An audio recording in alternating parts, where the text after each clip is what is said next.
តោះសួស្តីទាំងអស់គ្នាឥឡូវយើងមកកាន់មេរៀនថ្មីមួយទៀតដែលរបៀបនៃការ install ហើយនឹងការ config ខ្លះៗតាក់ទងជាមួយនឹង Python និង IDE របស់វាអញ្ចឹងដំបូងយើងចូលទៅ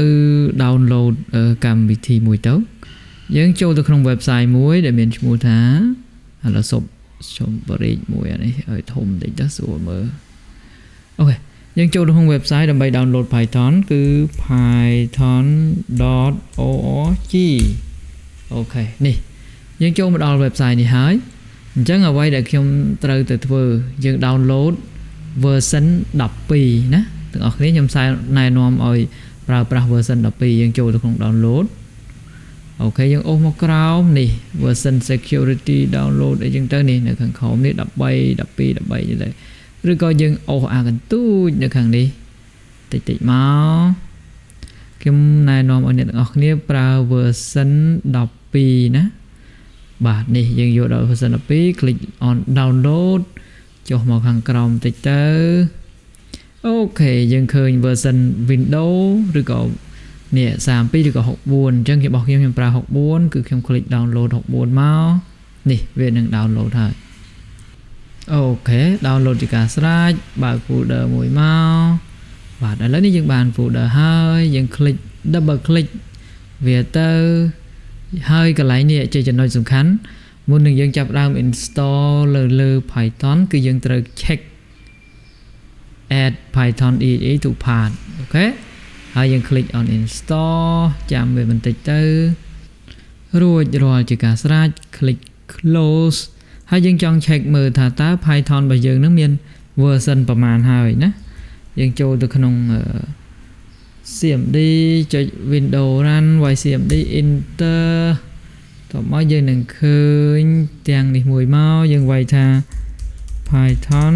-- version enter នេះ version របស់យើងគឺ version 3.12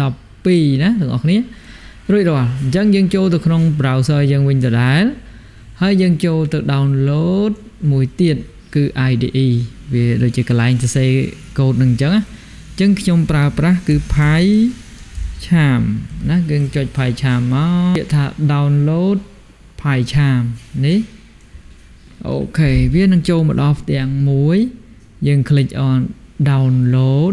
វានឹងឲ្យយើងរើសអញ្ចឹងយើងរើសយក Windows យើង click on download ណាវានឹងធ្វើការ download ហើយ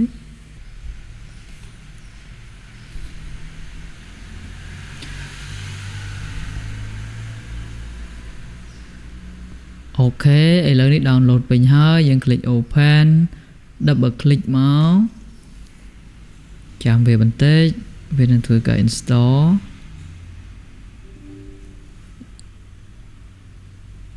yes តបមកវានឹង show page នេះមួយយើង click next ហើយយើង install ទៅក្នុងកន្លែងណាយើង install យើង check API នេះណា API នេះគឺសំខាន់complete check API នឹងផង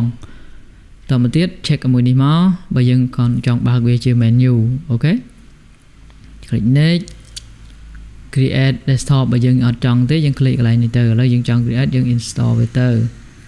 សូមធ្វើការរងចាំបន្តិច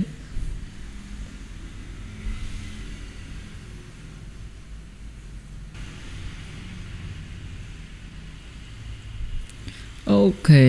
យើង finish ហើយយើងឲ្យវា run មក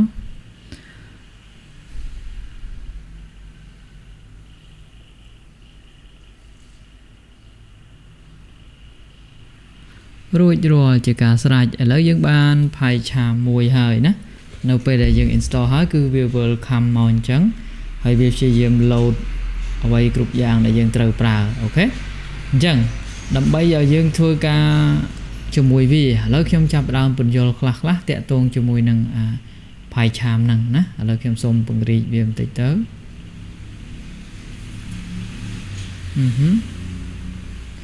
អូខេសម្រាប់ IDE នេះពាក់ព័ន្ធនឹងកន្លែងនេះបើយើងចង់បាន new project យើង create new project យើងយកវាទៅដាក់នៅកន្លែងណាគឺថាឥឡូវយើងចង់បានដាក់នៅកន្លែងណានេះដាក់កន្លែងណាមួយនៃ try របស់យើងទៅ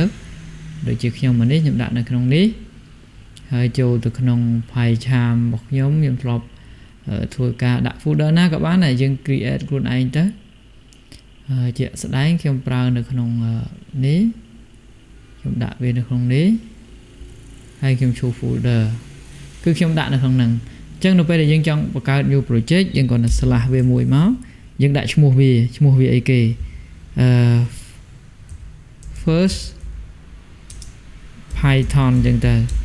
ហេហើយយើងចាប់ដើមរើស IDE បើសិនរើស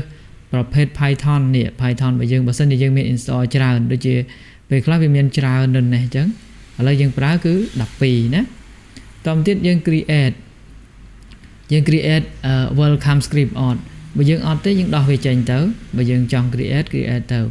យើងគ្រាន់តែ click create គឺរួចរាល់យើងចាំវាបន្តិចទៅវានឹង create មកអញ្ចឹងយើងកន្លែងនេះវាជាដំបូងវានឹងសួរយើងបើសិនតែអត់ទេយើងខ្វែងវាចោលទៅណាអញ្ចឹងយើងចុចមកខាងនេះខ្ញុំបញ្ចូលត្រុសប្លោះខាងនេះគឺជាកន្លែង project ដែលយើង store មាន file មានរូបភាពមាននិយាយរួមទៅគឺជាគ្រឿងផ្សំរបស់កម្មវិធីដែលយើងចង់សរសេរហ្នឹងគឺដាក់នៅក្នុងនេះអញ្ចឹងក្នុងនេះក្នុង folder នេះតើវាទៅនៅណាយើងគាត់ right click ហើយយើងយកពាក្យ open with open in យក explorer មកអញ្ចឹងគឺវា store នៅក្នុងនេះគឺវា store កម្មវិធីរបស់យើងគឺនៅនេះអូខេអញ្ចឹងឧទាហរណ៍ថាយើងបង្កើតចាប់ផ្ដើមសរសេរជាមួយនឹង Python អញ្ចឹងយើងបង្កើត right click new យើងយក Python file មួយមក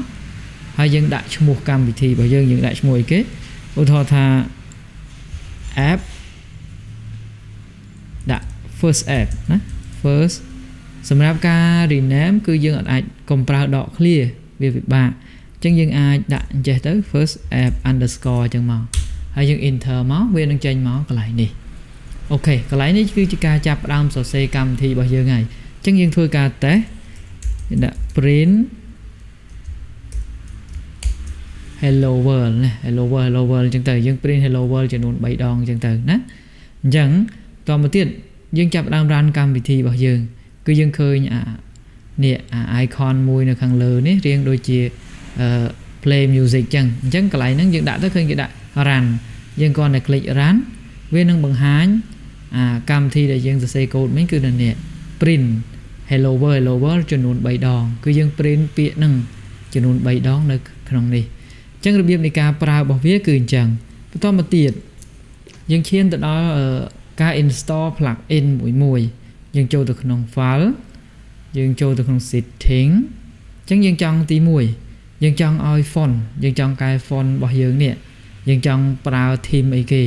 ដូចជានេះជា theme យើងចង់ប្រើ light contrast isolate light dark អីចឹងទៅខ្ញុំប្រើនេះខ្ញុំប្រើទី1គឺ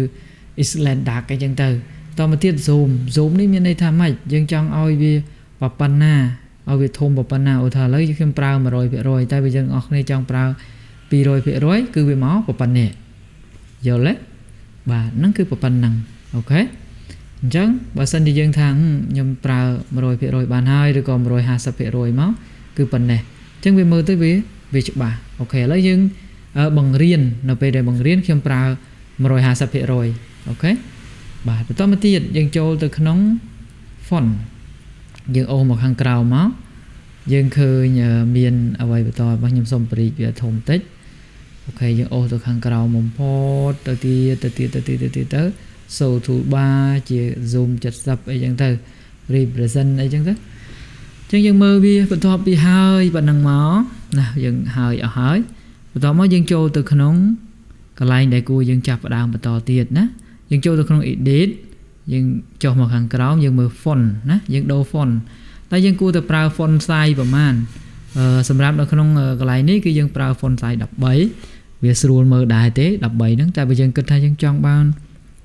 ប្រើ14យើងដាក់14ទៅនេះកន្លែងនេះជា sample view ហើយបន្តមកទៀត line high មានន័យថាបន្លោះនេះបន្លោះយើងនេះតែយើងចង់ប្រើប្រហែលយើងចង់ប្រើ 1.2 ជា default ឬក៏យើងចង់ប្រើ 2 ចុចណាខ្ញុំប្រើ 1.2 វាចន្លោះស្អាតអូខេបាទបន្តមកទៀតតែយើងចង់ធ្វើ color មិននេះ color នេះឧទាហរណ៍ថាយើងចង់មើល